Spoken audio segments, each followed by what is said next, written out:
Well, greetings again, everybody. Namaskar, Hare Krishna, and welcome to our continuing narrative of Srimad Bhagavatam, Srimad Bhagavat Mahapurana, sometimes referred to. One could call it the redemption of joy and Vijay, which you might not agree with, but I thought that. Anyway, we're in the middle of the third canto, the third skanda. We've had creation, subsequent creation. We've had the episode of Varaha in great detail, the Varaha incarnation, where he kills the primal Daitya Hiranyaksha and rescues the earth from the Patala and restores her to her proper place. So we're continuing on from there. We have Brahma's creations now. We'll see what that's all about. And then we'll launch onto the subject of Kardama Rishi and his espousal with Devahuti, and then the birth and the teachings of Kapila Dev, another Angsa avatar of Narayana. So I'll say a Mangala Charana and then begin. Vandeham Sri Guru Sri Yuta Padakamalam Shri Gurun Vaishnavanshcha Shri Rupam Sagrajatam Sahagana Raghunathanvitam Tam Sajivam Sadvaitam Savadhutam Parijana Sahitam Krishna Chaitanya Devam Shri Radha Krishna Padan Sahagana Lalita Sri Vishakhan Vitamscha Narayanam Namaskritya Naram Chaiva Narottamam Devim Saraswatim Vyasam Tato Jayamudiraet Nigama Kalpataror Galitam Phalam Shukamukadamrita Dravasayutam Pibata Bhagavatam Rasamalayam Muhuraho Rasika Bhuvi Bhavukaha. Ripe fruit from scripture's wish-fulfilling tree, distilled from Shuka's lips, eloquently, drink deep this Bhagavat, pure rapture's store, ye connoisseurs on earth forevermore. So, Canto 3, Chapter 20, Creation as Expression of Brahma's Moods. Madan, I just noticed that this is a very short chapter. I think you should do 2 chapters. No, it's not. It's really short.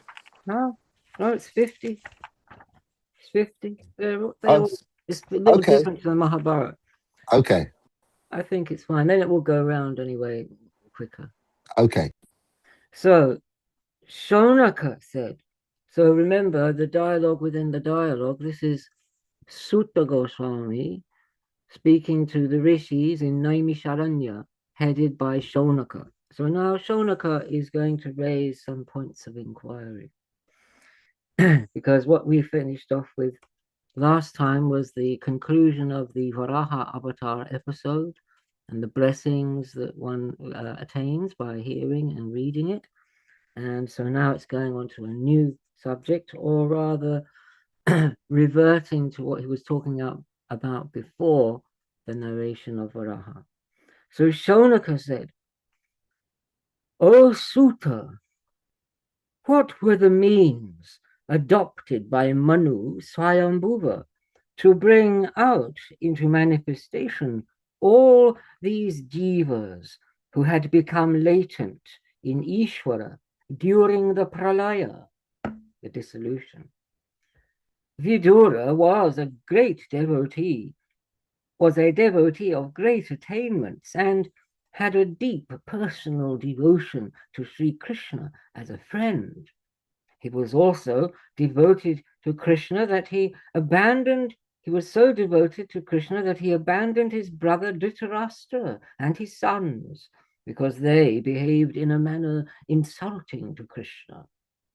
A son of Vyasa, and not much inferior to his father in greatness.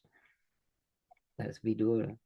he had surrendered himself wholeheartedly to the Supreme Being and was ever devoted to the service of the Lord's devotees and to pilgrimages and to holy places.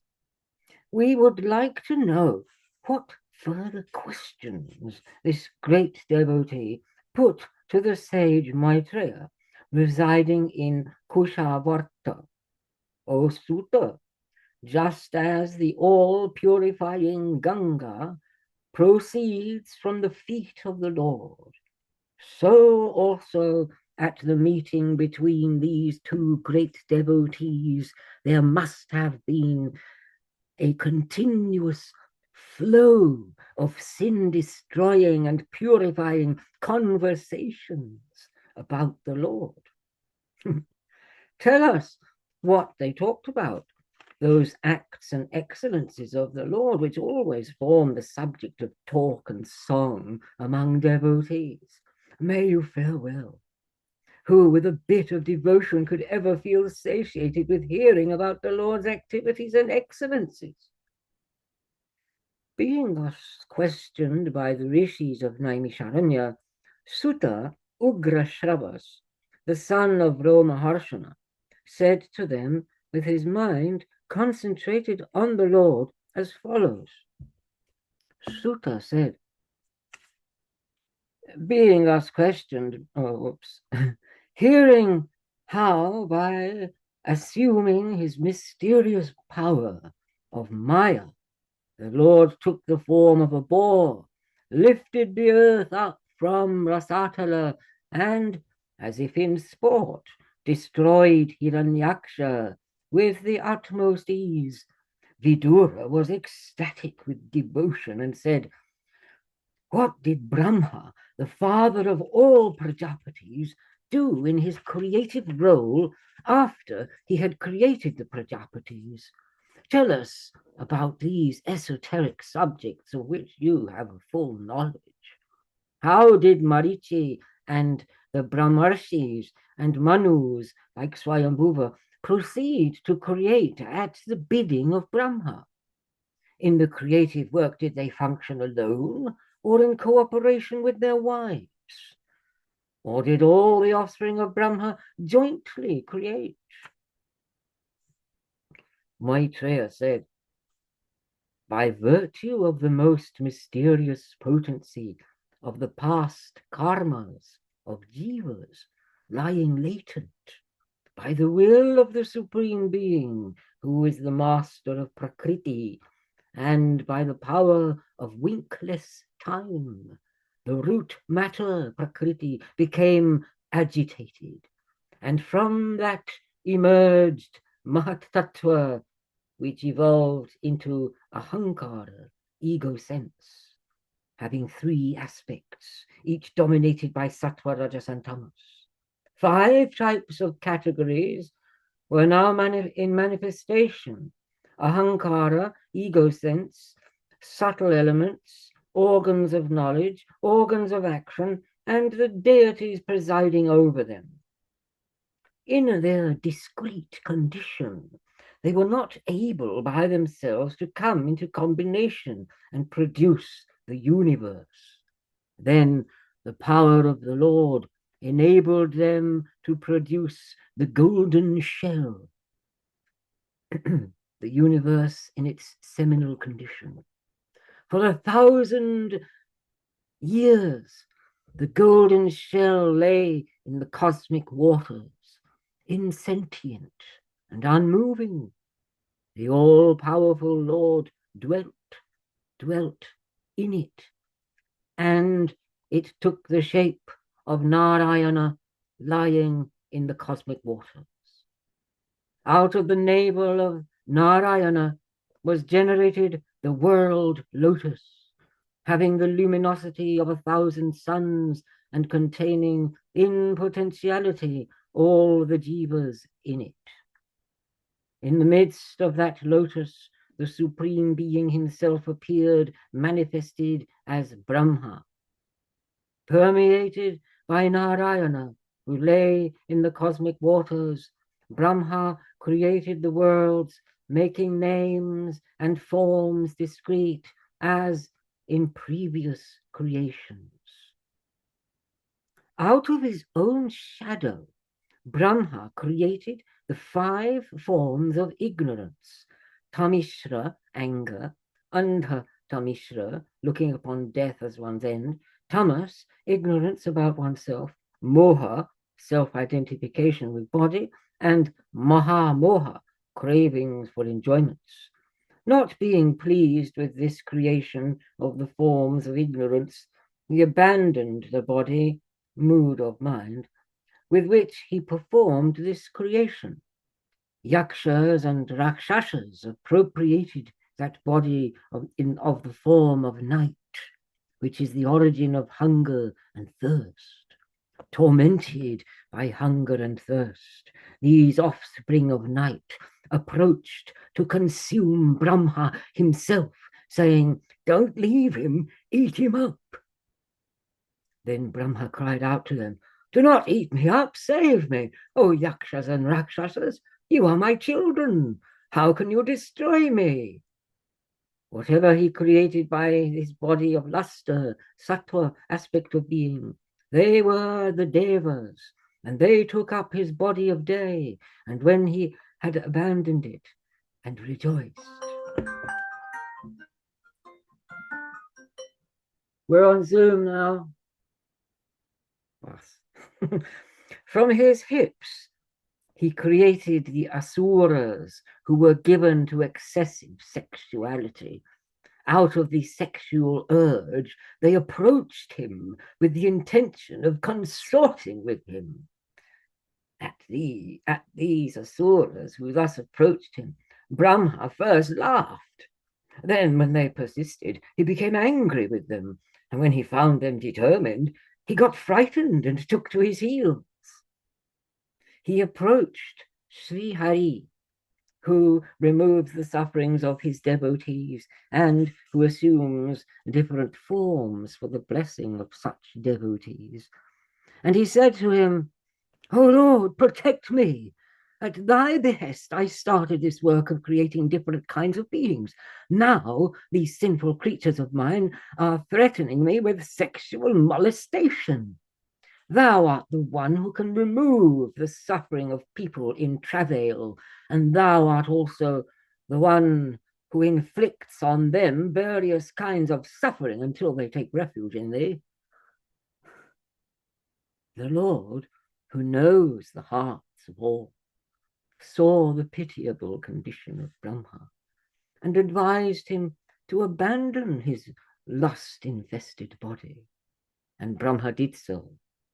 That body, rejected by Brahma, appeared as a female of exquisite beauty, with anklets producing a murmuring sound, with eyes heavy with inebriation, with silk draperies round her waist, held in position by a waistband studded with precious stones, with high and well-developed breasts, with a well-proportioned nose, with pearl white teeth, and with a charming smile and playful glances, with blue and curly frontal locks, and adjusting her clothes always as if to cover up her body in a show of pretended modesty. O Vidura, the Asuras were infatuated at the sight of this female figure. They exclaimed, "Wonderful is her beauty! Wonderful her youth and courage, too! See how she walks unconcerned, without any emotion, amidst us who are moved by sexual passion." With many expectations, those evil-minded asuras showed every form of courtesy to that Sandhya in human form, and said to her as follows, expressing their love for her. They said, "Oh, beautiful lady, who are you? Whose daughter are you? Why are you here? By this display of your feminine beauty, which is an object for sale and purchase, but for which we are too poor to pay, you are making us very uneasy. Oh, good lady, What is the good of asking about your antecedents, whoever you may be? It is a rare piece of good fortune that we have met you. Our minds are deeply stirred to see you playing at ball. O praiseworthy one, it is enchanting to see the quick movements of your feet as you move about to strike again and again at the ball rebounding from the floor. It seems that under the weight of your heavy bosom, your slender waist is bending.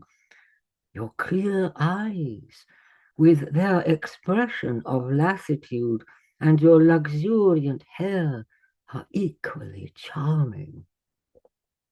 Then the dull-witted Asuras took possession of Sandhya, taking her to be a woman of enticing beauty. Next, with a smile of deep significance, Brahma created the Gandharvas and Apsaras with beauty of a narcissistic type. He then abandoned that body of his, brilliant and pleasant like the moonlight. Vishwavasu and other leading Gandharvas adopted that body. Brahma now created out of his lassitude demigods like Bhutas and Pisachas. Seeing them stark naked and disheveled, he closed his eyes. That sheath of lassitude which Brahma abandoned, characterized by yawning and sleep, was adopted by Bhutas and other demigods. Sleep is the state in which the senses relax and the bodily fluids flow out uncontrolled. When men are thus polluted, they are subject to the attacks of Bhutas and Pisachas. Such attacks go under the name of nightmares. Assuming now an energetic mood, Brahma created the Sadhyas and the Pitris, who have invisible forms. The Pitris and Sadhyas adopted as body that mood of Brahma from which they were born. So those who perform rituals offer Havya and Kavya to the Sadhyas and the Pitris respectively. He created the Siddhas and Vidyadharas by his power of invisibility. He gave them this body of his with the power of invisibility. He created the Kinnaras and the King Purushas out of his own reflection, which he gazed on and admired. They took over the form that Brahma now abandoned. So they came together and sang his glory in unison at the morning ceremonies. Finding that even with all this, creation was not progressing, Brahma felt worried. He lay down in anger, throwing out his hands and legs, and gave up that body. From the scattered locks of that body of Brahma, snakes came out, and from his outstretched limbs, cruel serpents with large hoods and great speed emerged. When, after all this, Brahma considered himself self-satisfied and became peaceful, he saw that it was good. There emerged from his mind the Manus capable of populating the world. Brahma gave his own man-like body to the Manus. All the prior creatures congratulated Brahma on having created the Manus in the form of man. They said, "O creator of the world, you have done well in creating the body of man. In this body, which is capable of collecting all the materials for sacrifices like Agnihotra and of performing the sacrifices, we shall all reside and enjoy the parts of the sacrifice due to us." Then Brahma assumed a mood in which he was fully established in self-control, tapas, spirituality, yoga, and samadhi. And in that mood, he created his most favored creatures, the rishis. To each of them, Brahma gave parts of that body mood, which being constituted of samadhi, yoga, nobility, tapas, worship, and detachment was. And there is the end of the 20th discourse. So, Mathura, if you're going to take up the reading. I will. I am here. Very good. Om Namo Bhagavate Vasudevaya. Continuing Srimad Bhagavat, Canto 3, Skanda 3, Discourse 11. The sage Kardama practices austere... Discourse 21. Oh, what did I say? 11, sorry, by mistake. Discourse 21, excuse me. The sage Kardama practices austere penance, and the Lord confers a boon on him. 1 second, I've just got to adjust something on my speakers. Sorry.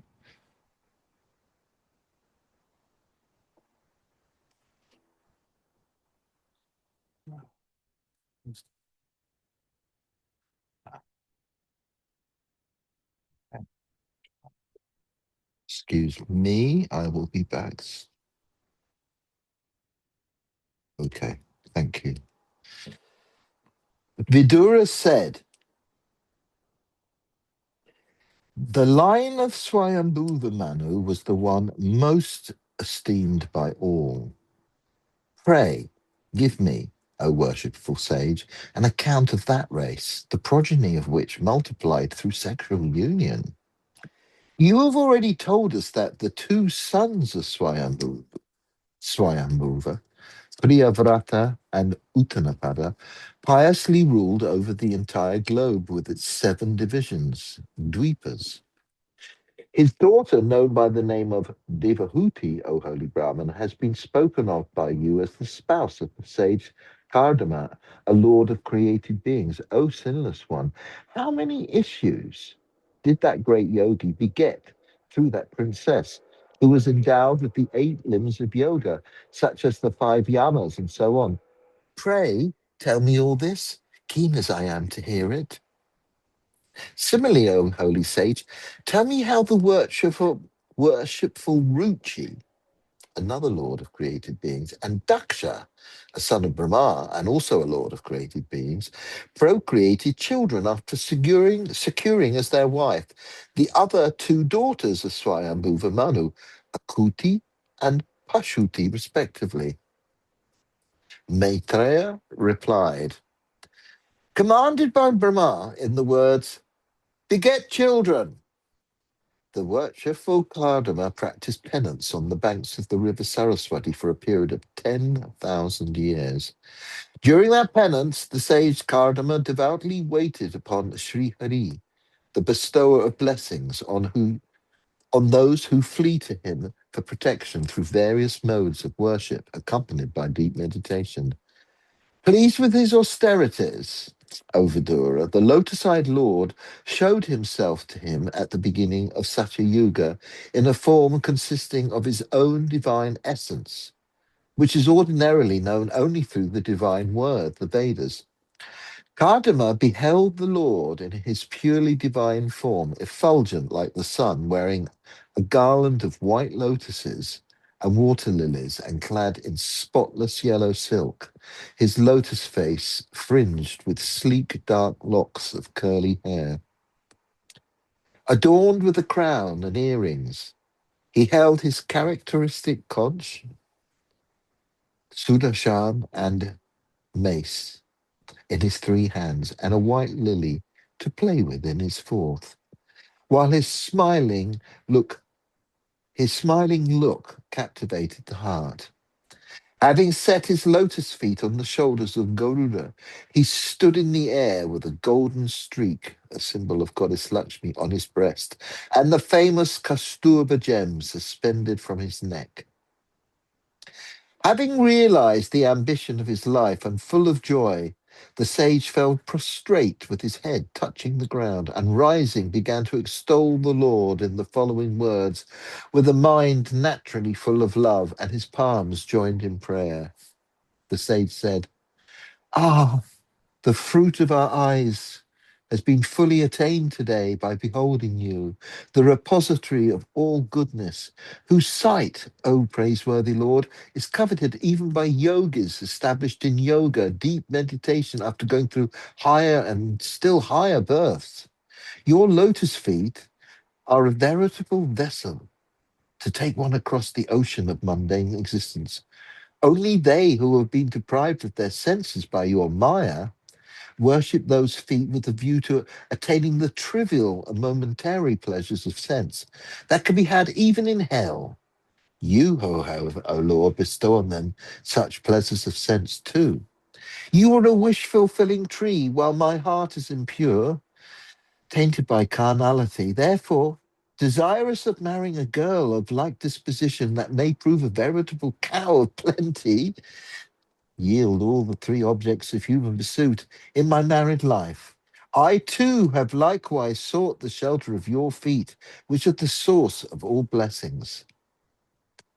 Constantly smitten by desire, this world, O Lord of the universe, is bound like a beast by the cord of the word, Veda, uttered by you, the Lord of creating beings. Following the ways of the word, I too, O embodiment of unalloyed virtue, bear offerings in the shape of dutiful obedience to you, who appear as time. Turning their back on worldly-minded men, as well on the human beasts like me who follow them, your devotees seek the protection of your feet that afford shelter like an umbrella against the sun of metempsychosis, and meet the requirements of the body in the shape of hunger, thirst, and so on, by drinking the inebriating nectar of your praises uttered before one another. These are all long sentences. Your wheel in the shape of time, which has three navels in the shape of three divisions of the year consisting of 4 months each, rotates round the axis of the imperishable Brahma. It has 13 spokes representing 13 months, including the additional month, intercalculated every third year. 360 joints corresponding to the same number of days comprised in a year. 6 rings in the shape of the 6 seasons, and numberless leaves in the shape of moments carved on it. Though cutting short the span of life of the entire creation by its revolution, this wheel of tremendous velocity cannot touch the lifespan of these, your devotees. O Lord, though one without a second, you assume in yourself the Yoga Maya, your wonderful creative energy, which is no other than you, with a view to creating the universe and with the help of potencies like Sattva emanating from you, from the said Yogamaya, bring forth and preserve and will then reabsorb the universe into yourself, even as the spider spins a cobweb, maintains it, and then swallows it up. Although we know it is not like by you, O Supreme Lord, that you should provide us, by dint of your Maya, with the pleasures of sense. Let them come to us for our ultimate good, final beatitude, when you have appeared before us in a form adorned with a splendid wreath of tulsi leaves, a form which looks finite through Maya.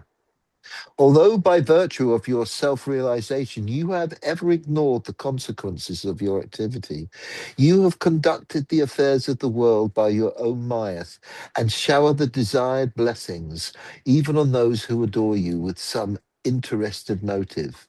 I repeatedly bow to you, whose lotus feet are worthy of reverence to all. Maitreya resumed. Sincerely extolled in the aforesaid words, Lord Vishnu, whose navel is distinguished by a lotus, and who shone on the shoulders of Garuda, replied in accents sweet as nectar, his eyebrows gracefully moving as he regarded the sage with a smile full of affection. The Lord said, Having come to know what was in your mind, I have already arranged that for which you have worshipped me well through discipline of the mind and senses. Worship offered to me by those who have solely fixed their mind on me, particularly by people like you, O Lord of created beings, can never go in vain. You know Emperor Swayambhu, Manu, son of Rama, who is celebrated for his righteous acts, rules over the earth, bounded by the seven oceans, having his seat in Brahmavarta. Accompanied by his spouse, Queen Satarupa, that royal sage who knows the secrets of Dharma, will come to see you, O holy Brahmana, the day after tomorrow, and will give away his dark-eyed daughter, who has attained the marriageable age, is possessed of a noble character and commendable virtues, and is on the lookout for a match to you, who are in every way worthy of her, O Lord of created beings.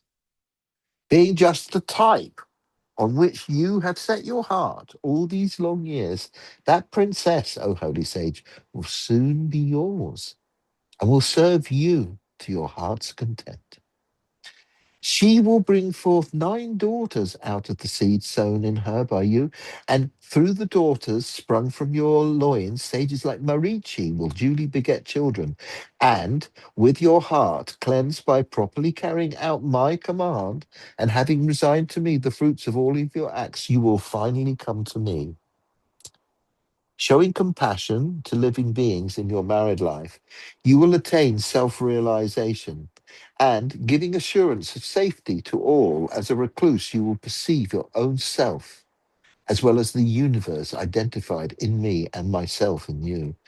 Manifesting a part of my divine being through your wife, Devahuti, along with your 9 daughters, O great sage, I shall instruct her in the system of philosophy known by the name of Sankhya, that deals with the ultimate principles of categories such as Prakriti, Purusha, Ishvara, and so on.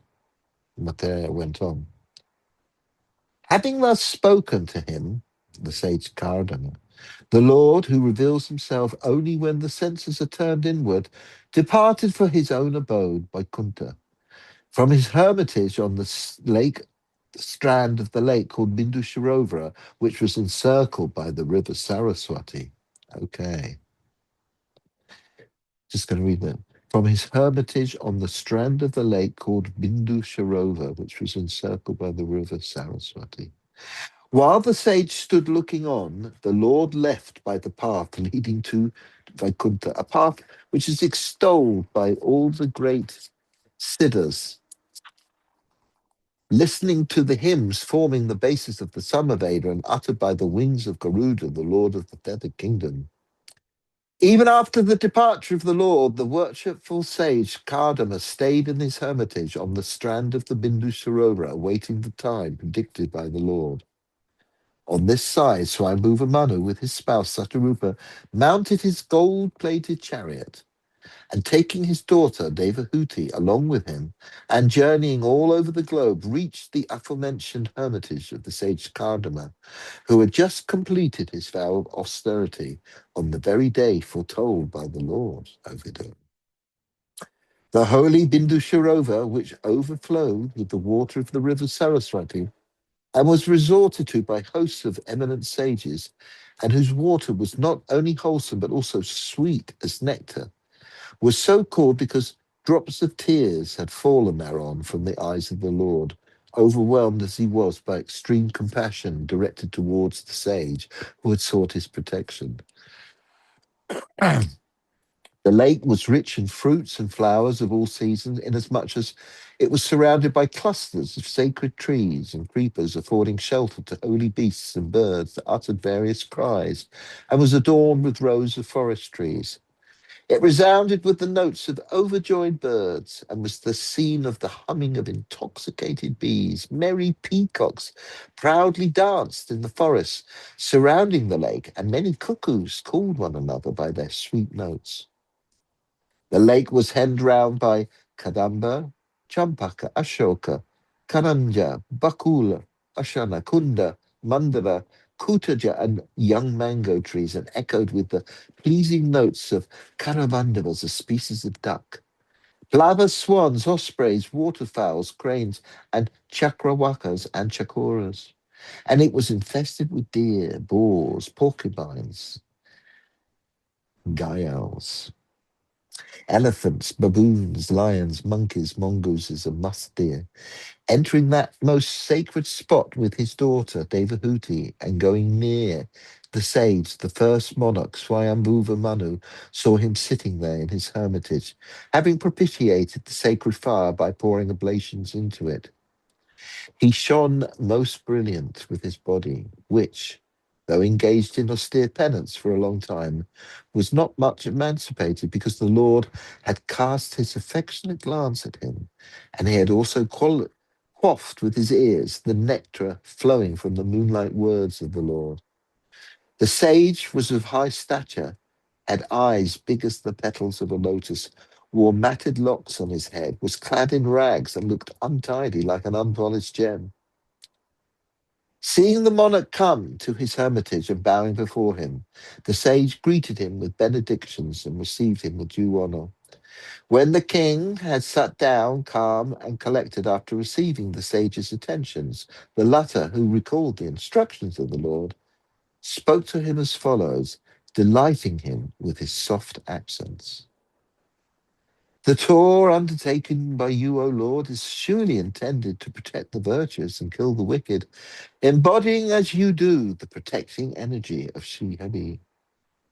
It is you who assume the forms of the sun god, the moon god, the god of fire, Indra, the wind god, Yama, the god of piety, and Varun, the god presiding over the waters, as and when necessary.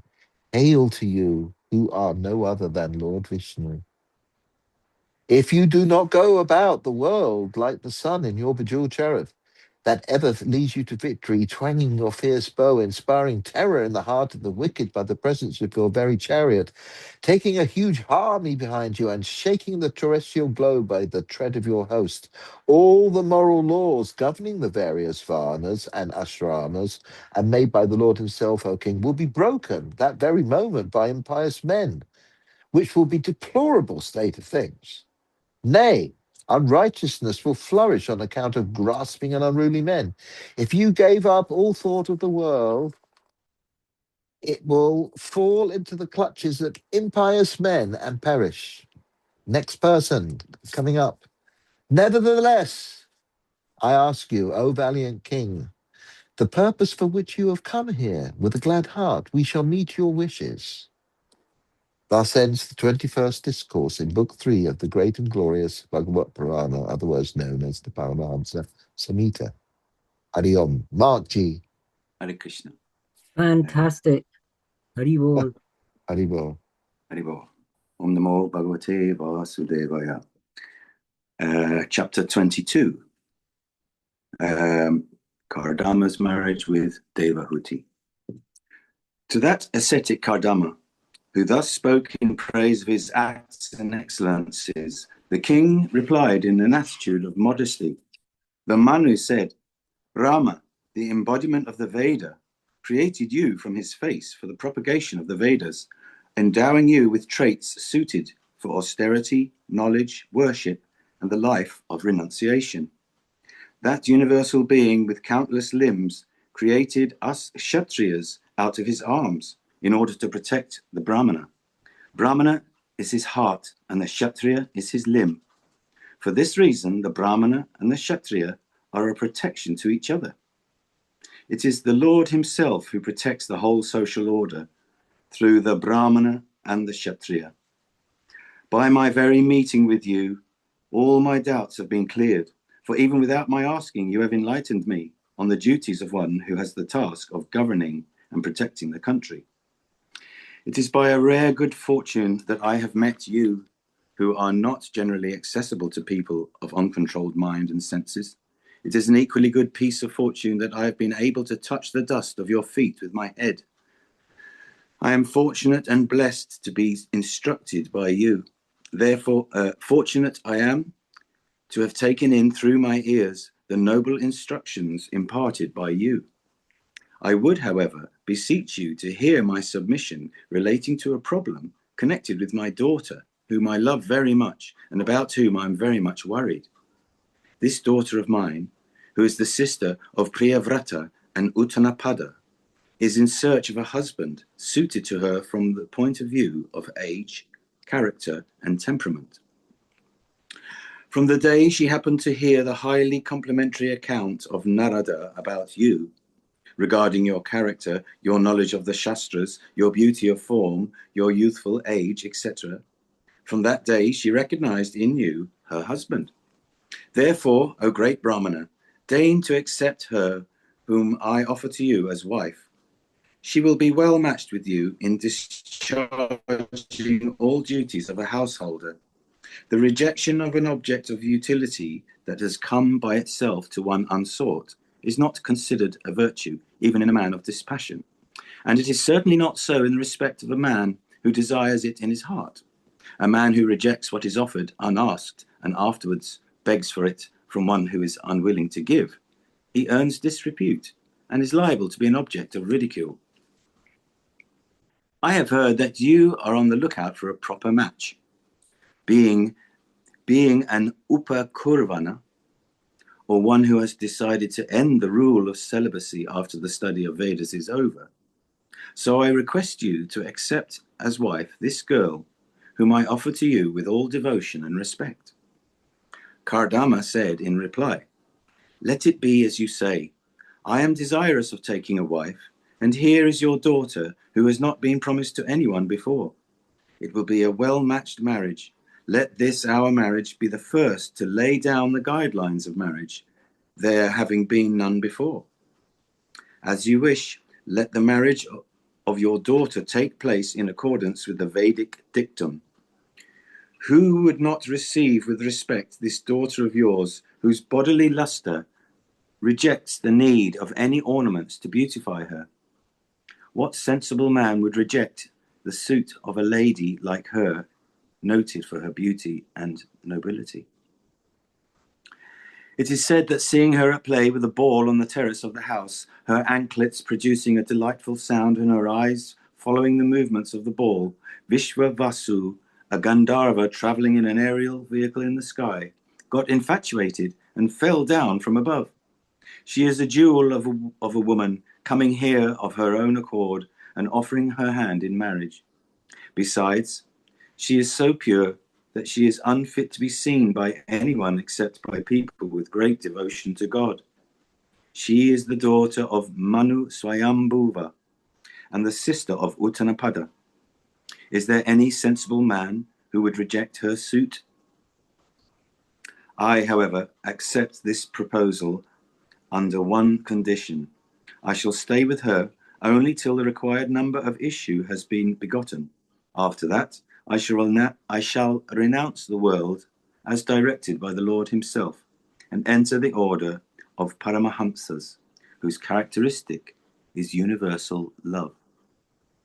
The highest authority for us in all matters is the Lord himself, from whom this mysterious universe has emerged, by whom it is sustained, and into whom it dissolves. He is the master of all Prajapatis and the Lord of all. Maitreya said. Having said this much, Kardama remained silent, with his mind absorbed in the Lord, while his smiling face intensified the sentiment of love in Devahuti's mind.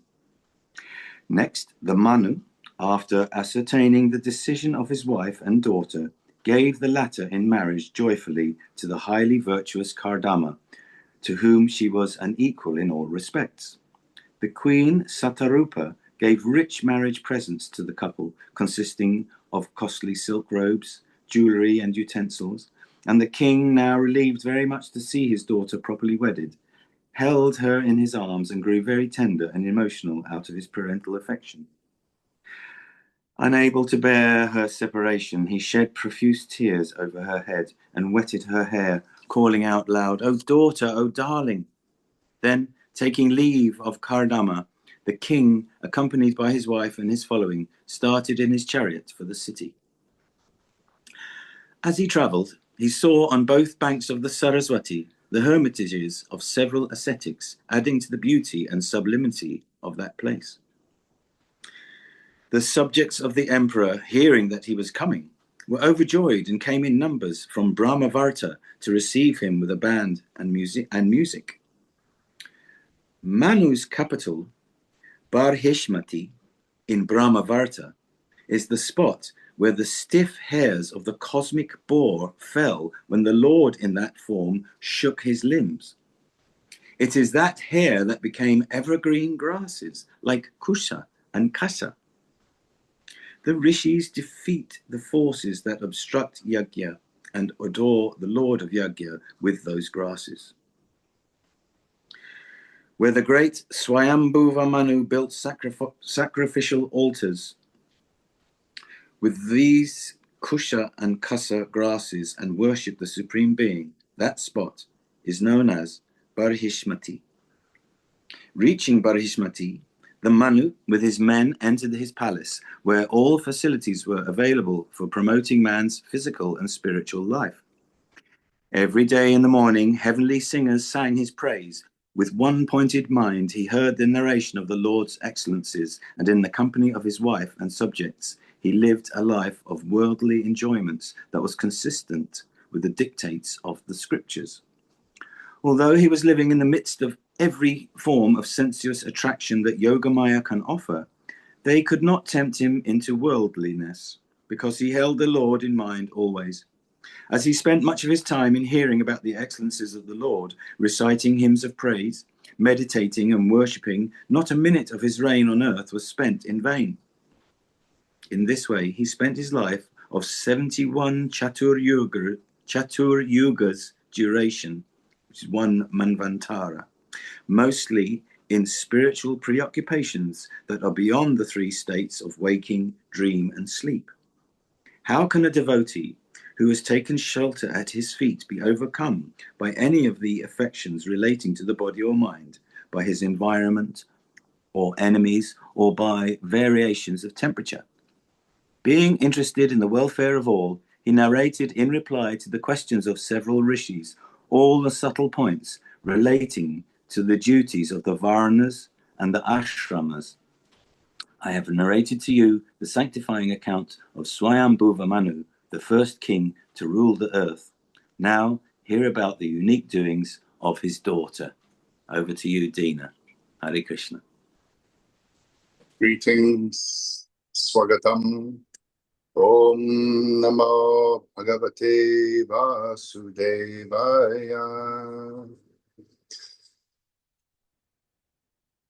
In the third canto, chapter 23, Devahuti and Kadama in the aerial mansion.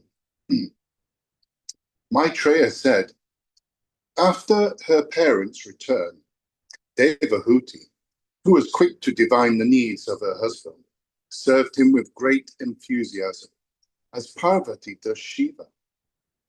With the utmost attention and devoid of selfishness, ostentation, annoyance, greed, or pride, she served her husband of great power and splendor to his utmost satisfaction, evincing her conduct, purity of mind, respect and self-control, spirit of service, love and sweetness of speech. For long, Devahuti served Kadama in this way, desiring to please her godlike husband and get his heartfelt blessing, until she was weakened by the strain of it and by the observance of rigid vows. Seeing her so, Kadama addressed her thus one day with great love and feeling, and in a faltering voice. O daughter of Manu, I am highly pleased with the extremely devoted, loving, and respectful service you have been rendering. In your zeal for service, you do not care even for the preservation of your own body, which is so dear and important for all living beings. By discharging the ordained duties and by the practice of austerities, divine services, and samadhi, I have attained certain spiritual glories which are imperishable and which erase all misery. These I am now going to transfer to you, so that you may apprehend it. I am blessing you with divine insight. What is the use of worldly endowments? They are momentary, liable to vanish with a movement of the Lord's eyebrow. You have now attained to spiritual glory. You will now enjoy these spiritual splendors, which can never be attained by ego-prompted human efforts. They come only by living a life of dharma. Hearing these words of her husband, who was endowed with every kind of divine power of Yogamaya and knew every form of spiritual communion, Devahuti's heart grew peaceful because her service had given him complete satisfaction. She now replied to him, overcome with humility and love, her face blooming with a look having the touch of coyness. I know that all you have said is possible for you, who are endowed with unfailing spiritual powers. Now let what you had said earlier, that you would stay with me till you had begotten a child in me, let that happen. For a devoted wife, it is a great blessing to have an offspring by a virtuous and noble husband. Now for the sex enjoyment connected with it, please deign to make the necessary arrangement. May my body, which has become very lean and thin because of the intensity of love I have been bearing you, and the arduous nature of the service I have been doing, be made strong and fit for erotic indulgences. A proper place has also to be secured for the purpose. Maitreya said, O Vidura, in order to please his wife, Kardama, by his yogic power, immediately brought into existence an aerial mansion which could travel into any region. It had facilities to provide all wants. There was a profusion of precious gems everywhere. All manner of opulence was in evidence, including several pillars of precious stones. The mansion had in it numerous contrivances of a unique nature. It was comfortable to stay in during all seasons. It was decorated with numerous flags, big and small. On all sides there were garlands of sweet-smelling flowers, with hummingbees sucking honey in them. There was an abundance of fabrics made of wool, linen, and silk, hanging as curtains and draperies therein. There were several stairways leading to the upper stories, and each floor had its own furnishing of cots, beds, fans of chowry hair, and other fixtures. There were numerous artistic paintings and sculptures there, as well as floors paved with marakata, emeralds, and benches made of coral. The doorways had coral thresholds, panels studded with diamonds. The towers of Indranila, or sapphires, were caped with golden domes. Its walls made of diamonds were studded with Padmaraga stones, rubies, that looked like living eyes. Artistic canopies and festoons of gold added to the beauty. The images of several species of birds like swan and pigeon kept there attracted similar birds to settle by their sides without realizing that the former were artificial. With its halls of recreation, rest and revelry, with its courtyards, walls and lawns, that Vimana astounded even Kardama, the master, all magical arts. As Devahuti felt confused and uninterested in this luxurious mansion, thinking of her own physical unfitness, absence of companions, and so forth, Kardama, who could see into the hearts of all, said to her, O timid one, enter into this Vimana after taking your bath in the Bindu Saras, which was formed of the tears of joy falling from the Lord's eyes, and which has the power to fulfill all the wants of man.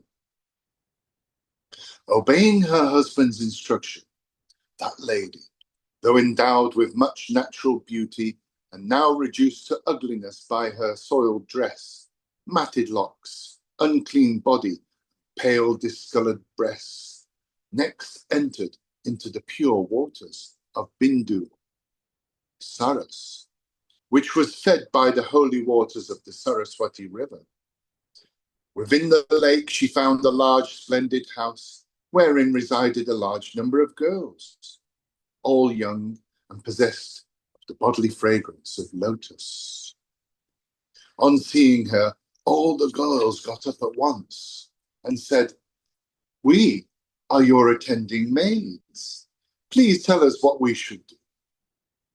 Behaving in a very courteous and respectful manner, they helped her to bathe, and after anointing her with fragrant oils, they then dressed her in a splendid silken robe. They bedecked her with ornaments that were costly, artistic, and luminous, and served her with well-cooked food and sweet, stimulating drinks. Then she had a look in the mirror at herself, adorned and beautifully dressed, surrounded by admiring maids. Purified by the oil bath, she saw her own form, bedecked with a necklace, bracelets, various other ornaments, including a pair of anklets that produced a sweet, jingling sound.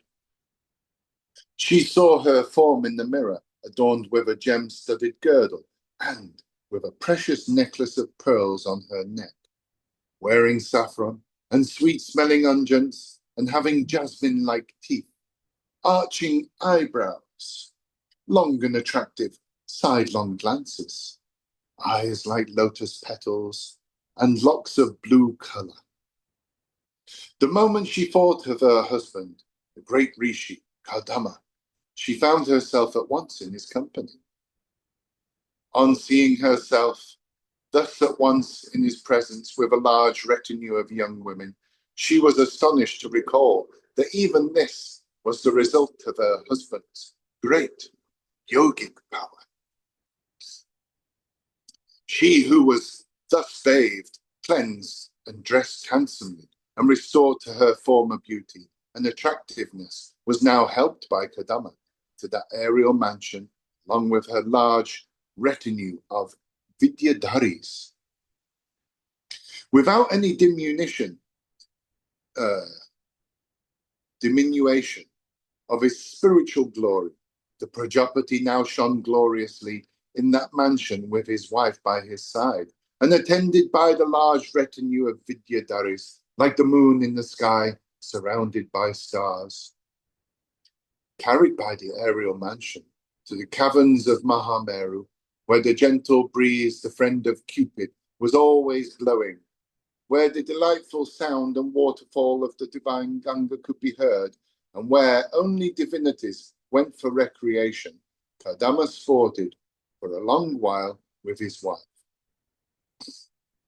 He also indulged in love sports with his beautiful wife in heavenly gardens like Vaishrambaka, Surasana, Nandana, Pushpabhadraka, Chaitrarada, etc. And also in the lake Manasaras, traveling in that resplendent aerial mansion, moving at will to any sphere like the wind. He excelled even the gods. What is difficult of achievement for those mighty minds who have surrendered themselves utterly to the sacred feet of the Lord, an act which can release one even from the travails of samsara. After showing his wife all the continents and spheres of the earth together with their wonderful sights, the Prajapati returned to his ashram. Then, assuming a ninefold form, he united with his highly excited wife in sexual embrace, spending several years as if it were a moment. Lying in that mansion on a very soft bed that excites sexual passion. She too was not aware of the passing of that long period, united as she was in the embrace of her handsome husband. Thus, 100 years they spent in love sports and sexual embrace with the support of their yogic power, passed like a moment. Then, that great sage, who knew the hearts of all, conceiving his wife as half of himself and dividing himself into 9, cast his seed into her. Then, on the same day, Devahuti gave birth to 9 daughters, all of whom were beautiful in appearance and endowed with the fragrance of lotus flowers. According to the stipulation at the time of his marriage, Kardama, having produced Ishu, was about to leave home to take up the life of a sannyasi. Though distressed at this, the faithful wife Devahuti put on a smiling face. Looking down in intense sorrow and drawing on the ground with her ruby-like toenails, she began to speak to her husband in a sweet voice, suppressing with great difficulty the tears that welled up in her eyes. No doubt you have fulfilled the promise you have made to me at the time of marriage, but still it befits you to grant a favor to me, who has taken refuge in you. Oh, great one, if you go away like this now, your daughters will have to find suitable husbands by themselves. Again, if you go away, there will be none to give me spiritual instruction to overcome samsara. So I wish for a son competent to do all that. I am very sorry indeed that owing to my desire for sense enjoyments, I have wasted this long period without trying to know the Supreme Spirit. Owing to my hankering after the life of the senses, and without realizing that you are a knower of the Atman I associated with you. Yet even that association at the sensual level will be a blessing to me. The association we seek in ignorance with worldly-minded men leads to bondage in samsara. But the same association, if it is with holy men, leads to the development of non-attachment. If one's actions in the world do not lead to a life according to Dharma, if one's observance of Dharma does not lead to dissipation, and if one's observance of Dharma does not lead to dispassion, and if one's dispassion does not lead to the service of the Lord, that person is equal to a dead man, though living. I have, indeed, been deceived by the Lord's Maya. Woe unto me that, having come to associate with one capable of giving liberation from samsara, I did not take advantage of the opportunity. Haribol. Tadpore? Now it's Guna's turn. Gunamala, art thou there? No, she's not here. Oh, she's not there. No. So it's back to you, dear Madan. Okay, let me just turn my fan off. You know, we can't hear your fan. You can keep it on. Very good. You don't need to. You can keep your fan on. We don't hear it. I have. Thank you. Okay, then. So continuing, Skanda 3, chapter 24. Om Namo Bhagavate Vasudevaya. Birth of Kapila and Kardama's departure. Maitreya said, hearing the words of the Manu's daughter, full of the spirit of renunciation, and remembering also the Lord's announcement that he would be born as his son, the merciful Kardama said to the high-souled Devahuti, O lady of royal descent, don't deprecate yourself as a helpless woman. The Lord Mahavishnu will soon be born in your womb as your son. You are one who has undergone ascetic disciplines in the proper manner. Now you should worship the Lord through the control of the mind and the senses, through concentration, charity, and an adoration imbued with deep faith. Being worshipped by you, the Lord will enhance my fame and by taking birth as our son. He will also impart to you the knowledge of Brahman and obliterate the bondage of ego from you. Maitreya said, Devahuti took Kardama Prajapati's instruction very seriously and began to adore the Supreme Person, Mahavishnu, who is eternal and the teacher of all, with an absolute faith, sincerity, and devotion.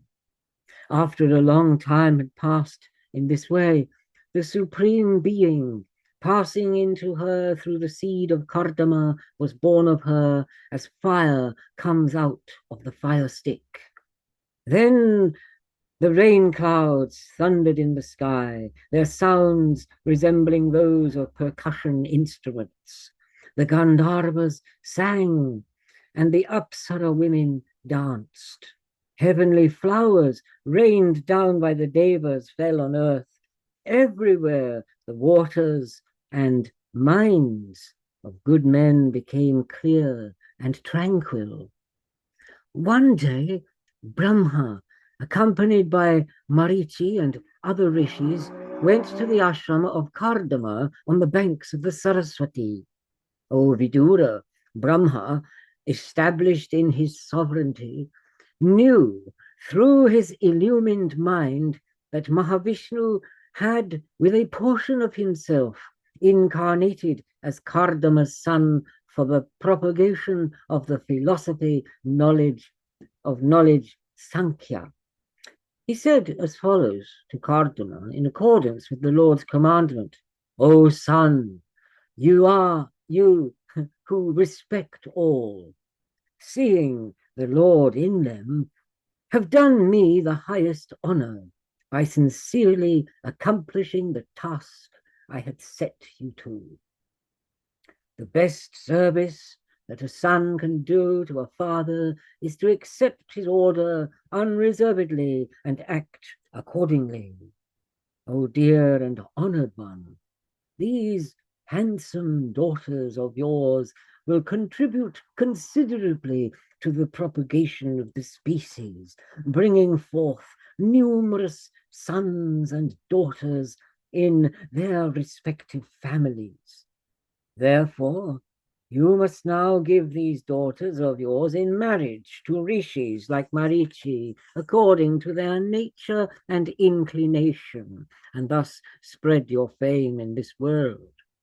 I know that the Lord has, through his Maya, incarnated himself as your son, Kapila Muni, who will prove to be a treasure for the whole world. To Devahuti, O daughter of Manu, in order to erase through knowledge and experience the hold of egotistic action on the ignorant, the Lord who has a golden hair, lotus eyes, and lotus marks on his feet, has been born to you as a son. He will destroy the hold of ignorance and doubt on you also, and afterwards wander in the broad world as an ascetic. A leader among men of realization and of recognized authority on philosophy, he will be known in the world as Kapila, and he will, by his fame, contribute to your fame also. Maitreya said, having said this much, and encouraging and comforting Kardama and Devahuti, Brahma returned to Satyaloka on his swan vehicle, carrying Narada and the Kumaras with him. O Vidura, After Brahma's departure, Kardama, as advised by Brahma, arranged for the marriage of his daughters with Marichi and others. He gave Kala to Marichi, Anasuya to Atri, Shraddha to Angiras, Havirbhu to Pulastya, Gati to Pulaha, Kriya to Kratu, Khyati to Brigu, Arundhati to Vashishta, and Shanti, who is the heart of Yajna, to Atharvan. He bestowed his tender affection on all these Brahmarshis, now united with their wives, his daughters. O Vidura, all the newlyweds, the rishis with their wives, took leave of Kardama with a grateful heart and returned to their respective hermitages. Kardama, knowing that his son was none other than Mahavishnu incarnate, one day approached him in solitude, and after making due prostrations, said as follows: "Oh, what good fortune it is that the devas are moved to bless even sinners groveling in hell, undergoing the punishments of their misdeeds. Thou art the one for whose realization yogis resort to sequestered places and practice meditation and samadhi for long periods.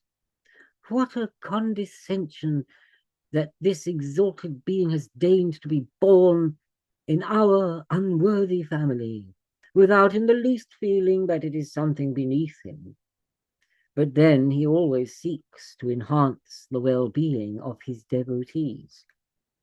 In order to fulfill his words and to spread the philosophy of knowledge in the world, the Lord, who is ever intent on promoting the cause of his devotees, has now deigned to be born in my house. Although thy transcendental form with 4 arms and other marks is more fitting for thee, thou dost take human forms also, according to the liking of thy devotees.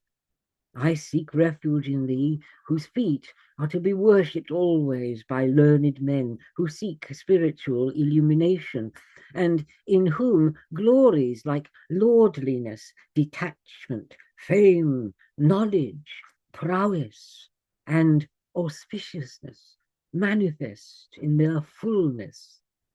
I seek shelter in the divine manifestation, Kapila, repository of countless powers, regulator of all, of the nature of Prakriti and Purusha, manifest as time, Mahat Tattva, and Ahankara, all-knowing of the form of the whole universe, the protector of all, and pervading all as their self-awareness. I beseech thee, the master of all, to grant me one favor. By thy birth, I have been freed from the ancestral debt of continuing the family line. I have thus had the satisfaction of having discharged my duty. I therefore desire to take up the life of a sannyasin and wander forth, communing internally with thee in intense joy." The Lord said, in both spiritual and secular matters, Maya proktam hi lokasya pramanam satya laukike athajani maya tubhyam yadavocham ritam mune. In both spiritual and secular matters, my word is the authority. I have fulfilled my promise by being born as your son. The object of this incarnation of mine is to distinguish and enumerate the various categories in order that the truth seekers may be enabled to realize the Atman, distinguishing it from the perishable body-mind combination with which it is confused. This subtle science of the self has fallen into disuse over the course of the ages and is now nearly lost to humanity. I have taken up this body in order to revive it. Permitted by me, abandon your home and take up the life of a sannyasi. Conquer the hurdle of death by dedicating all actions to me, and gain immortality by total resignation to me. As the self-effulgent spirit, I pervade the hearts of all beings. See me within yourself, and with your purified mind, and you will then, with your purified within yourself, with your purified mind, and you will then be free from sorrow and attain to the fearless state of spiritual freedom. To my mother, I shall impart the knowledge of the Atman that will obliterate all sense of agency in her. By means of that, she will be able to overcome samsara and attain bliss. Maitreya said, being thus directed by Kapila, the Prajapati circumambulated Kapila, prostrated himself before him, and set off to some solitary place as a sannyasi. Completely detached and silent, that sage wandered all over the world, having given up home and ritual worship and depending only on the Atman. With the help of one-pointed devotion, he united his mind with Brahman, who reveals all the gunas of Prakriti but is beyond them, and who is outside the relation of cause and effect, without the sense of I and mine, having overcome the pairs of opposites like heat and cold, even-sighted, seeing the same Atman everywhere, endowed with an intellect calm and indrawn, and a mind at peace, like an ocean with its waves at rest. He united in utter devotion with Vasudeva, the Supreme Lord, the all-knowing and all-pervading being, and attained to him, freed from all bondage. He saw the self, the Supreme Lord, in all beings, and all beings as residing in the Bhagavan, the soul of all. The last verse, get ready, Mathura.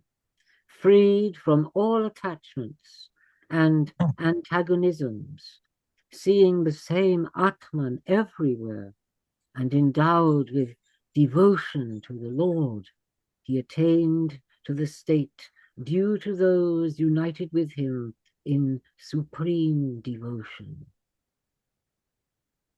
That's nice. Ichha desha vihinena sarvatra samacetasa bhagavad bhakti yuktena prapta bhagavati gatihi. And that ends discourse 24. Continuing, discourse 25. Lord Kapila expiates on the glory of devotion in response to the query of Mother Devahuti. Is it expiates or expatiates? Thank you. Lord Kapila expatiates on the glory of devotion in response to the query of Mother Devahuti. Shaunaka said, Kapila, who expounded the true nature of the fundamental principles, was no other than the birthless Lord Narayan, descended of his own free will and through his own Maya in order to teach humanity the truth of the self. Although I have often heard the stories of the Lord, my senses are not sated with the hearing of Lord Kapila, the best of all men and the foremost of all yogis. Having assumed by his own Maya a personality conforming to the will of his devotees, whatever the Lord does is all worth singing. Therefore, kindly narrate all those doings to me, full of reverence as I am. Suta said, urged in this way to expound the true nature of the fundamental principles. The worshipful Maitreya, a friend of the sage Dwaipayana, addressed Vidura as follows according to the spirit of his enquiry. Maitreya said, when Kardama, Lord Kapila's father, had left for the forest, Lord Kapila stayed in the latter's hermitage on the strand of the same Bindu Sarovara in order to please his mother Devahuti. One day, when Kapila, Devahuti's son, who was capable of showing to her the culmination of the fundamental principles, sat at leisure, Devahuti recalled the words of Brahma from verse 18 of the preceding discourse and spoke to him as follows. Devahuti said, I am awfully sick of the craving for enjoyment of my wicked senses, O perfect one. It is because of my unremitting efforts to gratify this craving that I've fallen into the deep abyss of ignorance, O Lord. In this present birth, which I am sure is going to be the last of a long series, I have now, by your grace, secured in you an excellent eye to enable me to see through the thick veil of darkness which is so difficult to penetrate. You are no one other than the Lord, the most ancient person and the ruler of all embodied souls, who has appeared like the sun as an eye to the world blinded by ignorance. Now be pleased, my Lord, to dispel my great delusion, for the feeling of I-ness with reference to the body and that of mindness in respect of all that is connected with it have also been caused by you.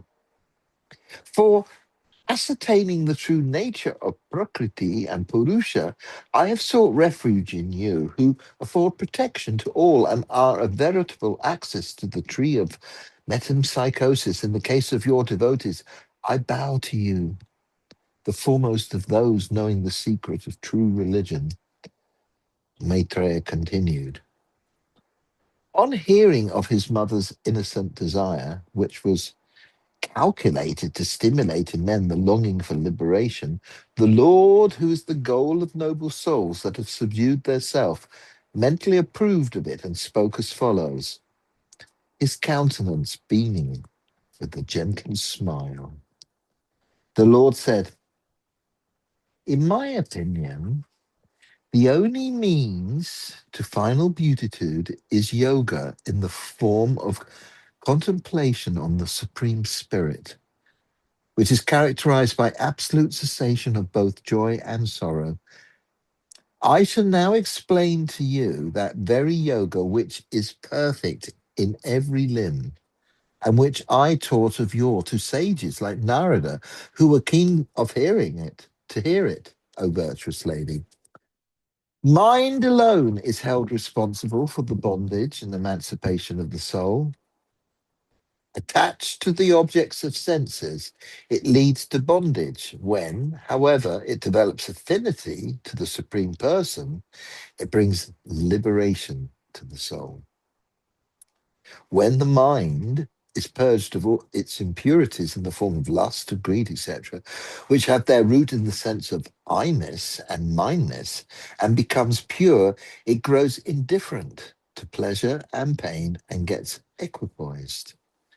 With a mind equipped with true knowledge and dispassion as well as with devotion, the jiva, individual soul, then perceives the self as one without a second, undifferentiated, self-effulgent, subtle, invisible, unattached and beyond Prakriti, and Prakriti as reduced in strength.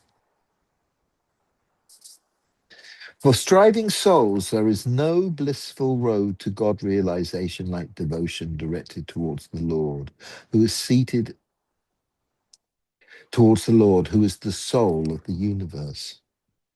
The wise consider attachment as an unyielding fetter for the soul. The same, however, serves as an open door to liberation when it is directed towards saints. Saints are forbearing, compassionate, and composed. They are friendly to all living beings and inimical to none, and follow the injunctions of the Shastras. Their good disposition itself serves as an ornament to them. With an undivided heart, they practice unflinching devotion to me. And for my sake, they abandon even their obligatory duties and forsake their kinsmen and relatives. Nay, they listen to and narrate delightful stories relating to me, their mind ever set on me. Afflictions of various kinds, therefore, never torment such people. Such are holy men, free from all attachment, O virtuous lady. Attachment to such holy men must be sought by you, for they counteract the pernicious effects of attachment. Through the fellowship of saints, one gets to hear my stories, leading to a correct and full knowledge of my glory and pleasing to the heart as well as to the ear. By hearing such stories, one is sure to develop one after another reverence and fondness for and devotion to the Lord, whose realization is preceded by the cessation of ignorance. Developing distaste for the pleasures of sense belonging to this world as well as to the next through devotion engendered by the contemplation on my pastimes connected with the creation, preservation, and dissolution of the universe, the man who enjoys the fellowship of saints will diligently and devoutly strive to subdue his mind through easy processes of yoga, devotion. Through renunciation of the material objects of sense, through wisdom supplemented by dispassion, through yoga, concentration of mind, and through devotion directed towards me, man attains to me, the self of all embodied souls. In that very life, Devahuti said, "What kind of devotion is worth developing towards you? What is the type fit to be practiced by me, through which I may easily and immediately attain to your being? What is the character of the yoga discipline referred by you, O embodiment of supreme bliss, as a direct means of God perception, like an arrow which goes straight to its target, as well as to the realization of truth? And how many are the processes supplementary to the same? Kindly explain all this to me in such a way that I, a dull-witted woman, O Hari, may understand the difficult process with ease by your grace." Maitreya resumed. Having last learnt the object of his mother Devahuti, through whom he had appeared in a human semblance, Lord Kapila was filled with affection for her and expounded the system of philosophy which teaches the fundamental principles such as Prakriti, Purusha, and so on, and which they call Sankhya, as well as the elaborate course of devotion and yoga, the process of meditation, and the other methods of mind control. The Lord said, "Motiveless devotion to the Lord may be defined as the natural inclination towards the Lord, who is an embodiment of sattva, of the senses of a man of undivided mind, which are the only means of perceiving the objects, as well as of his organs and action, which are engaged in activities enjoined by the Vedas. Devotion as defined above, is superior to final beatitude itself in that it speedily dissolves the subtle body, even as the gastric fire digests the food that is devoured." Some devotees of the Lord, who ever delight in the service of my feet and are engaged in activities only for my sake, and who lovingly sing to one another of my exploits alone, crave not even for absorption into my being. The aforesaid saints, O mother, behold my charming and divine forms, possessed of a smiling face and ruddy eyes, forms which confirm boons on them, and have talks with them, which are the envy even of the greatest sages. Their devotion to me secures to them a place in my subtle abode, even though they never seek it. Their mind and senses, fascinated by those forms with attractive limbs, captivating playful gestures, glances, accompanied with a smile and delightful speech. They no longer crave for the wealth and enjoyments of Satyaloka and the other spheres falling within my jurisdiction as the Lord of Maya, nor for the 8 kinds of supernatural powers that come to them by their own accord as a sequel to devotion, nor even for the wealth and splendor of the Lord's own realm, Vaikuntha, which are full in every respect. Yet they do enjoy these in that abode of the Supreme. They who depend on me, nay, to whom I am the only object of love, nay, the very self, the son, the friend, the preceptor, the kith and kin, and the chosen deity, are never deprived of these enjoyments in Vaikuntha, which consists of pure sattva, nor does my weapon in the shape of time ever devour them. We're getting close, a few verses. I take them once for all to the other side of death. Who worships me with I take them once to the other side of death who worship me with exclusive devotion in the aforesaid manner, realizing my presence in every quarter and renouncing this world and the next, nay, even their own conditioned self in the shape of their subtle body, which wanders through both, and all those who are connected with the same here, one's near and dear ones, as well as one's possessions, such as wealth, cattle, houses, and everything. The terrible fear of birth and death can never be got rid of by resorting to anyone other than myself, the Almighty Lord, the ruler of both Prakriti and Purusha. At the self of all living beings, it is through fear of me that the wind blows. It is through fear of me that the sun shines. It is through fear of me that Indra, the god of rain, sends forth showers. Fire burns and death goes about, taking its toll. For lasting happiness, the yogis betake themselves through the practice of devotion, accompanied by spiritual knowledge and dispassion, to my feet, which are free from fear of every kind. Last verse, Mark. A mind fixed on me through the intense practice of devotion and steadied thereby, that is the only means for men in this world to attain final beatitude.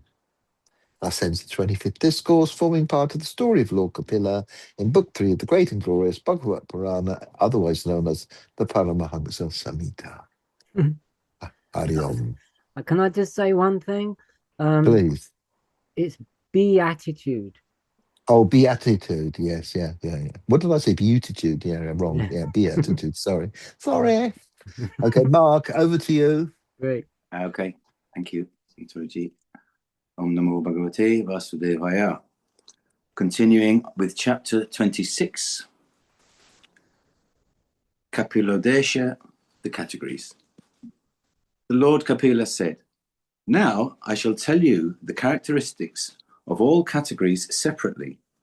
By knowing this, the spirit, Purusha, gets freed from the dispositions, the gunas, of universal nature, Prakriti. I shall declare to you that spiritual knowledge which destroys the passions of the heart, reveals the higher self of man, and liberates him from the bondage of nature. The Purusha is the beginningless Atman. He is not constituted of the dispositions of Prakriti, but is distinct from and superior to Prakriti. While he reveals everything in its distinctiveness, he himself is self-revealing, requiring no other revealer. He has brought the forces of evolution together and set them in motion, the Supreme Soul being approached at his behest by his own subtle divine power, Prakriti, universal nature, constituted of the 3 gunas, called Sattva, Rajas, and Tamas, looked at her sportively, as it were, and thereby endowed her with the power of world evolution by impregnating her with his own emanation as the jiva, or the individual spirit. Seeing the subtle and divine Prakriti with its constituents of Sattva, Rajas, and Tamas, producing various kinds of material bodies, The Purusha, the Jiva or the individual spirit, identifies himself with these bodies due to loss of self-knowledge through infatuation. Thus the Purusha appropriates for himself, through this imaginative identification, the actions of the gunas of Prakriti, and thereby becomes endowed with the feeling that he is the agent.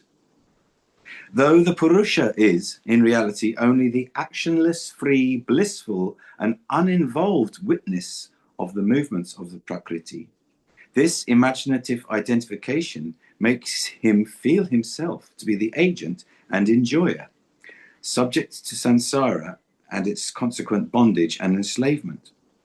In this complex agent-enjoyer relationship, the sense of agency, together with the cause and effect relationship, is derived from Prakriti, whereas the sense of enjoyment, consisting in the experience of both joy and sorrow, is derived from the Purusha.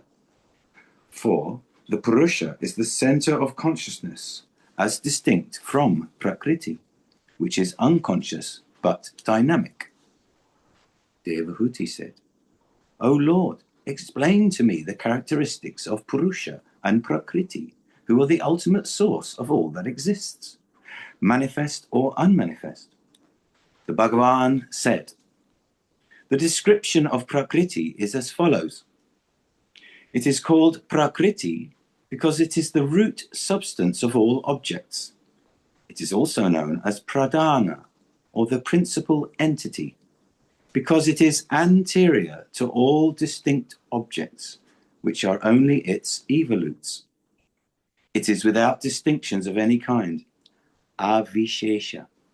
Yet all distinctions are potential in it, visheshvat. It is to be distinguished from Brahman, the first cause, insofar as it is constituted of the three gunas of sattva, rajas, and tamas. It is imperceptible, not being apprehended by any organ of knowledge, but it exists eternally as it provides the basis and substance for all objects in their causal and effectual conditions. The evolutes of Prakriti are 24 as follows.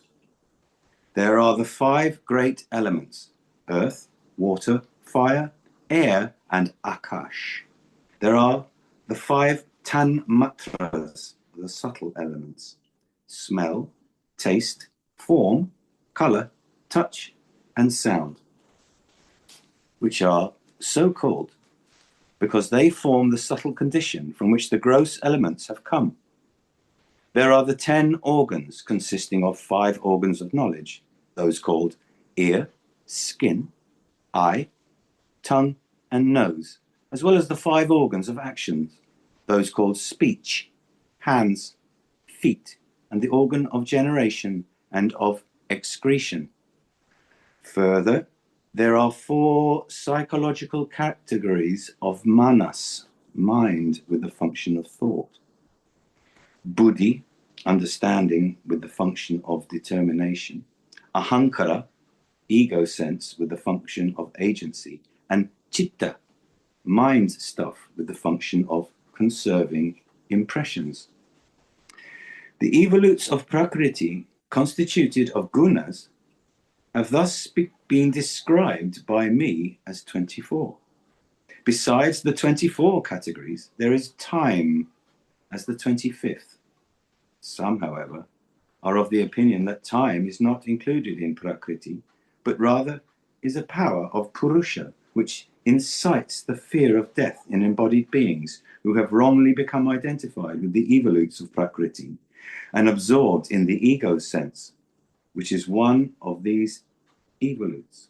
For the time sense of every embodied being is like a line with its 2 ends marked by birth and death, and all the events crowding it form a continuous flow,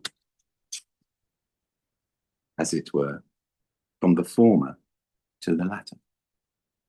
Time is also described as the Bhagavan himself in his role of starting the initial movement in Prakriti. by virtue of which the equilibrium of the three gunas of Prakriti, Sattva, Rajas, and Tamas, is disturbed, and Prakriti starts evolving from the indiscrete to the discrete condition. The Supreme Being, by virtue of his divine power, pervades everything internally as the indwelling spirit and externally as time.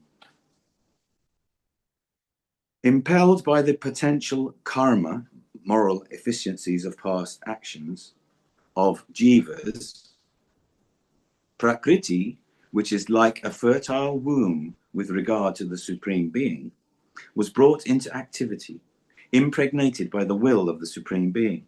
Prakriti brought forth her first evolute, the Mahat Tattva, the all-comprehending entity of golden hue. It is also known as Hiranyagarbha, the golden cosmic shell, having within it the whole creation in seminal condition, ready to bring into manifestation the worlds latent in himself. He, the first shoot of creation, whose wisdom is ever steady and bright, absorbed by his brilliance all the darkness enveloping him.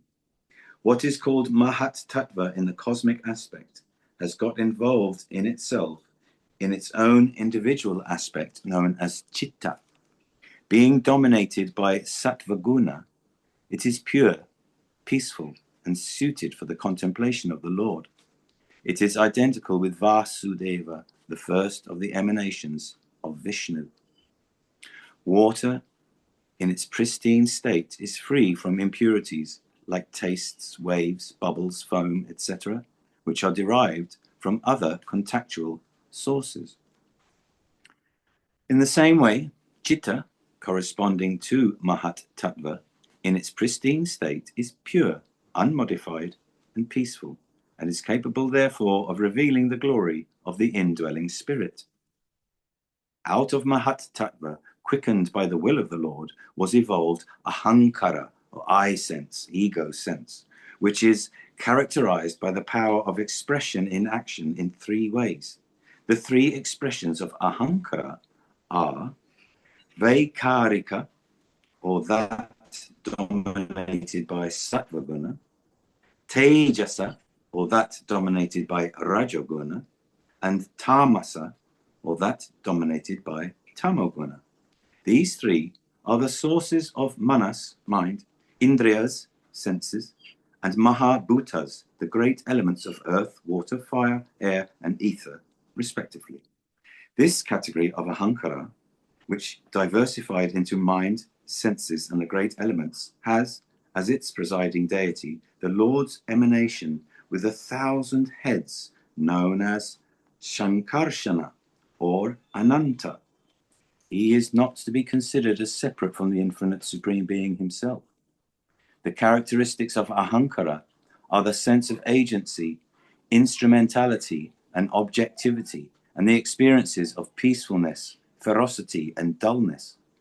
It can be further explained thus: the jiva experiences the sense of being an agent because of the sattvika aspect of Ahankara. It feels identity with the instruments of knowledge, i.e. the senses, because of the rajasa aspect of Ahankara, and it considers itself a body due to the tamasa aspect of it. The jiva derives peace from sattva, agitated states from rajasa, and dullness and stupor from tamasa aspects of Ahankara. As an evolute of the sattvika aspect of Ahankara, the category of mind, manas, comes into being. Out of the mind's function, called sankalpa, imaginative identification with the body, and vikalpa, obsession with objects, desire is born. The category of manas, mind, is presided over by the emanation of the Lord known as Aniruddha. Yogis worship him in devout meditation as of deep blue complexion like an autumnal blue lotus, and as controlling the senses. From the Rajasa aspect of Ahankara is evolved Buddhi, through whose functioning thought is enabled to have different modes and the senses to function effectively. The several characteristics of Buddhi are expressed through its several modes of functioning are the following: to feel doubt about the attributes and nature of things, to have mistaken knowledge of a thing, to have settled and correct understanding of a thing, to have memory of experiences already had, and to be in an inoperative and blank state, as in sleep. The 10 senses, 5 pertaining to knowledge and 5 to action, are also evolved from the Rajasa aspect of Ahankara, for the organs of knowledge, being the channels for functioning of the buddhi, are themselves products of the buddhi, the intellect, you could say. An evolute of the Rajasa aspect of Ahankara, the organs of action are the products of prana, to which the power of movement belongs, and prana too is a product of the Rajasa aspect of Ahankara. Thus, the organs of action too are to be traced to this Rajasa aspect of Ahankara. Being stimulated by the Lord's will, the Tamasa aspect of Ahankara comes into being, and from it emerges the matrix Tanmatra of sound, and from this in turn comes the element ether, Akash. The ear evolved from the Rajasa aspect of Ahankara captures the sensation of sound. The distinguishing features of sound are as follows. It always indicates a source, even if invisible, as when a man is shouting from an unseen spot. Hence, gross sound has a subtle source, and that is its tanmatra. Next, sound conveys meanings. It also provides a subtle source for the element ether. The signs indicating the various manifestations of ether are evident in the possibility of divisiveness for objects, enabling each object to exist with interspace separating it from others. In the experience of within and without, in reference to objects, and in the accommodation of distinct entities like prana, vital energy, the indriyas, organs of senses, and manas, mind, in living beings. Prompted by the evolutionary urge of time, the element ether, which in its subtle tanmatra condition is identical with sound, produces the tanmatra of touch, from which has emerged the element air. The skin is the organ that perceives touch. It is the nature of the tanmatra of touch to produce such sensations as softness, hardness, cold, heat, etc. The properties of air are evident from its movement outside, by its conveying sound from a distance to the hearer, and by its functioning in the body as an agent spreading the energy of the organism to all its parts and senses.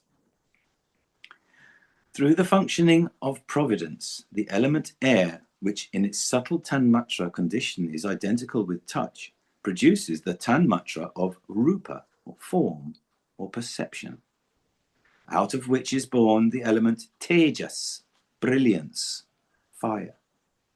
The eye perceives form and color, which are variations of tejas. The functions of the tanmatra of rupa are giving forms for objects, manifesting qualities in substances, imparting individuality to objects, and conferring luminosity on entities. The functions of the gross element tejas are to light up, to boil water, to dry, and to create thirst, hunger, heat, etc. in the body. From the element tejas, which is identical in its subtle tanmatra condition with the rupa, is generated the tanmatra of taste, out of which has sprung the gross element, water. The organ tongue apprehends taste. Due to various contactual transformations, the one entity taste manifests as bitter, sweet, astringent, hot, sour, and their many combinations. The characteristics of the element water are liquefying, consolidating, engendering the feeling of satisfaction, enabling life to subsist, quenching thirst, softening things, abating heat, flowing, etc. By the prompting of the divine evolutionary force, the element water, which in its subtle condition is identical with the tanmatra of taste, evolved the tanmatra of smell. Out of the tanmatra of smell emerged the element earth. The nose apprehends smell. The single entity smell, due to the intermixing of substances, manifests differently as mixed smell, foul smell, sweet smell, soothing smell, exciting smell, etc. The element earth has such characteristics as the following: to serve as a medium for making images of God, to subsist in a defined shape by itself by virtue of its solidity, to provide containers with definite boundaries for other substances, and to be the basis for the differences of bodies in all beings.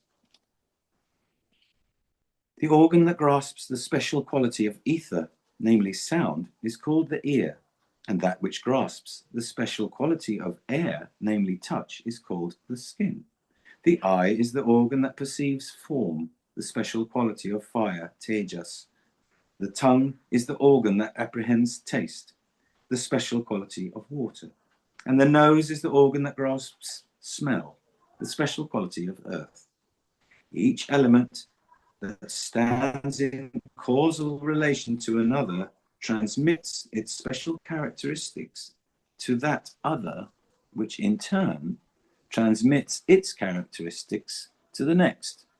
The qualities now include being all that has been inherited, plus its new characteristics. Thus, Akasha, the first of the elements, has only sound as its characteristic, as it is the gross expression of the sound, tanmatra.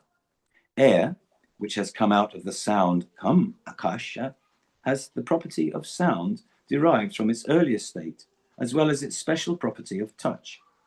Tejas, fire, emerging from the air, has the earlier properties of sound and touch, besides its special property of form. Water emerging from Tejas has the properties of sound, touch, and form, besides its special quality of taste. Earth, having its source in water, has all the four characteristics of the other elements: sound, touch, form, and taste, besides its special quality of smell. Thus, in the earth, these qualities of all the other elements are seen. The 7 above mentioned categories, starting with the Mahat, Ahankara, and the 5 elements, remained separate, incapable of coming together to form the worlds and bodies for living beings. Then the Supreme Being along with Kala, time, Karma, and the Gunas, dispositions of Prakriti, entered into them, stimulated by the power of the Lord. The primordial categories combined and formed the cosmic shell, which appeared to be inert. From it came forth the Virat Purusha, the cosmic person, who is the substratum of all manifested existence. The cosmic shell, also known as Vishesha, is surrounded by 7 layers of earth, water, fire, wind, sky, eye sense, and Mahat Tattva. Each layer is 10 times the extent of the previous one. On this cosmic shell, which is identical with Virat Purusha, all the worlds, gross and subtle, are located. They, in their totality, form the gross body of the Lord. The great spirit, dwelling in the golden-hued shell, resting on elemental water, became active and pierced the shell, as it were, in several places to form the sense apertures. The cosmic divinity first manifested his face. Out of it speech came, and out of speech arose fire. The deity fire, along with the organ of speech, entered the face. Then his nose manifested, and from it came smell. The organ of smell, prompted by prana, entered into the nose. From smell emerged the deity of air. Then the eyes manifested, and from them was born the organ of sight, and the deity sun. His ear then manifested, and out of it came the organ of hearing, and the deity of the quarters. The cosmic divinity next manifested the skin, the seat of sensation. Out of it came hair and vegetation. Next, he manifested the generative organ. From it, retas, semen, came, and from it, in turn, water. Next, the anal orifice was formed, and there the vital energy called apana manifested, from which arose its presiding deity, death, the terror of all the worlds.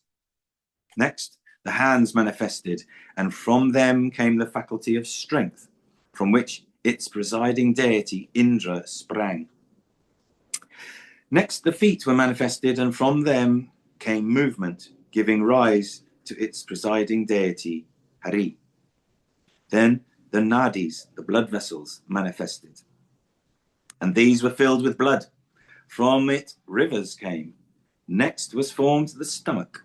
From it arose hunger and thirst, and out of them the seas came. Then heart, Hridaya, manifested, and out of it came mind. In mind, its presiding deity, moon, Chandra, arose. From the heart arose the intellect, Buddhi, and from the intellect, its presiding deity, Brahma. Next, the eye sense, Ahankara, arose, and from it, its presiding deity, Rudra. None of these presiding deities were able to arouse the cosmic divinity, so they remained in their respective dwelling places with a view to rousing him gradually. The deity fire, Agni, along with speech, entered the face, but the divinity did not arise. The deity air, Vayu, along with smell, entered the nose, but the divinity did not arise. The deity sun, Aditya, along with sight, entered the eyes, but the divinity did not awaken. The deity of plants, Oshadi, along with the hairs, entered the skin, but the divinity did not stir. The deity of water, along with retas, semen, entered the generative organ, but the divinity did not arise. The deity death, along with the vital energy apana, entered the anus, but the divinity did not arise. Indra, along with strength, entered the arms, but still the divinity did not arise. The deity Vishnu, along with motion, entered the feet, but the divinity did not arise. The deity sea, along with hunger and thirst, entered the stomach, but the divinity did not arise. The deity moon, Chandra, along with the mind, entered the heart, but the divinity did not arise. Brahma, along with Buddhi, entered into the heart, but the divinity did not arise. The deity Rudra, along with the eye sense, also entered into the heart, but the divinity did not arise. When the principle of sentiency, Kshetrayagya, here collective soul, entered the heart, then the cosmic divinity arose from the waters. I'm going to read that again. But when the principle of sentiency, Kshetragya, here collective soul, entered the heart, then the cosmic divinity arose from the waters, just as an individual person sleeping cannot be awakened merely by the powers of prana, vital energy, manas, mind, and indriyas, senses, but requires the presence of the jiva, embodied soul. So also it is only in the presence of the collective soul, Kshetragya, of the universe, that the cosmic divinity functions. Separating that all-pervading spirit in oneself from the body-mind combination through the practice of inward concentration, let an aspirant commune with him with the help of devotion, renunciation, and enlightened understanding. And that's the end of that chapter. Dina? That's great. Yeah, Dina, that divinity all the time is Virat. You know, Virat, that means the gigantic cosmic form. Virat Purusha. Virat Purusha. Dina, are you going to read this next one? No, I've just done my seva. Oh, what do you mean? I just had my lunch. Oh, I see. Well, you don't want to read this? This is only 30 verses. Or we can we can pause it there if you like. Yeah, it's 4:20. Yeah, okay. Yeah, you're quite right. All right, we'll pause it there, Matura. Thank you, Mark. That was really amazing, and it's just so so comprehensive explanation of everything evolving and coming forth. It's amazing. It's mind-boggling. Let's talk about it. I'm just going to stop recording. Madan,